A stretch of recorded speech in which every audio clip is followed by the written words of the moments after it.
तालिबान का नाम सुनते ही साल 2021 का वो मंजर याद आता है जब काबुल पर उसने कब्जा किया था।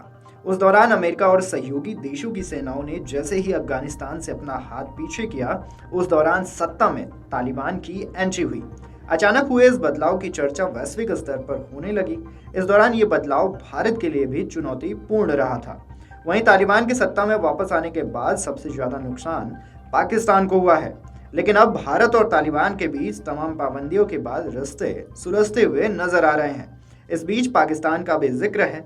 ऐसे में सवाल आपके मन में जरूर होगा कि आखिर क्या थी वो चुनौती और कैसे सुधरे भारत और तालिबान के रिश्ते। तो चलिए इस वीडियो के माध्यम से आपको बताते हैं।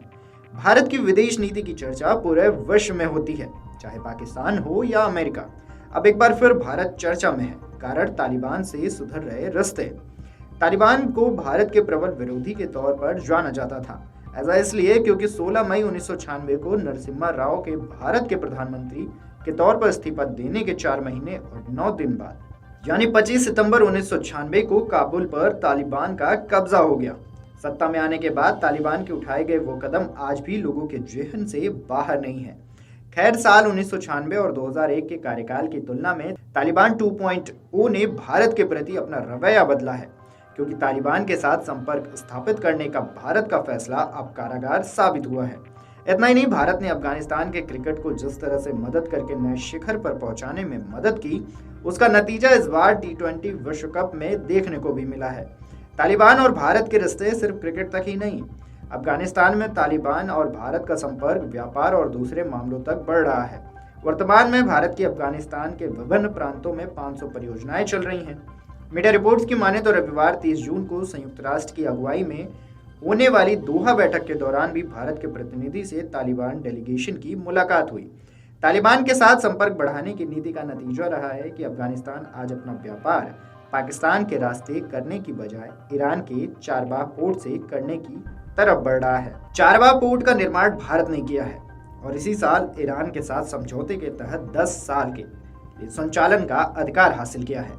खास बात यह है कि तालिबान ने भी इस बंदरगाह में छोटे ही सही लेकिन महत्वपूर्ण निवेश की घोषणा की है। वहीं अगर पाकिस्तान के नुकसान की बात करें तो यह पाकिस्तान ही था जिसके निरंतर प्रयासों ने तालिबान की काबुल में वापसी कराई।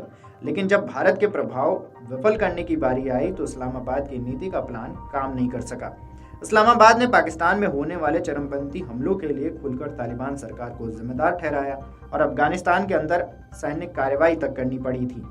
अब ऐसे में भारत की रणनीति इस मामले में साफ है कि तालिबान को अलग थलग करने का प्रयास अब तक काम नहीं आया है। वहीं रिश्ते सुधारने को लेकर बातचीत का एक मौका क्यों न दिया जाए, भारत ने इस पर काम किया है। दूसरा कारण ये है कि भारत किसी भी तरह से पाकिस्तान को कोई भी ऐसा मौका नहीं दे सकता जिससे भारत पर कोई आँच आ सके। ऐसे में भारत की काबुल रणनीति सोने पर सुहागा जैसी साबित हुई है। यही वजह है कि इस बार भारत ने तालिबान के आने के बाद काबुल से संपर्क खत्म नहीं किया है और इसका नतीजा ये रहा कि दिल्ली ने काबुल में शक्ति संतुलन के मामले में इस्लामाबाद को पीछे छोड़ दिया है। बहरहाल ये जानकारी आपको कैसी लगी हमें कमेंट करके जरूर बताएं। देश दुनिया की तमाम ऐसी खबरों के लिए अमर उजाला को फॉलो कर लें। अगर आप ये वीडियो YouTube पर देख रहे हैं तो हमारे चैनल को सब्सक्राइब करें और बेल आइकन को दबाना ना भूलें। अगर आप Facebook पर ये वीडियो देख रहे हैं तो हमारे पेज को लाइक करें।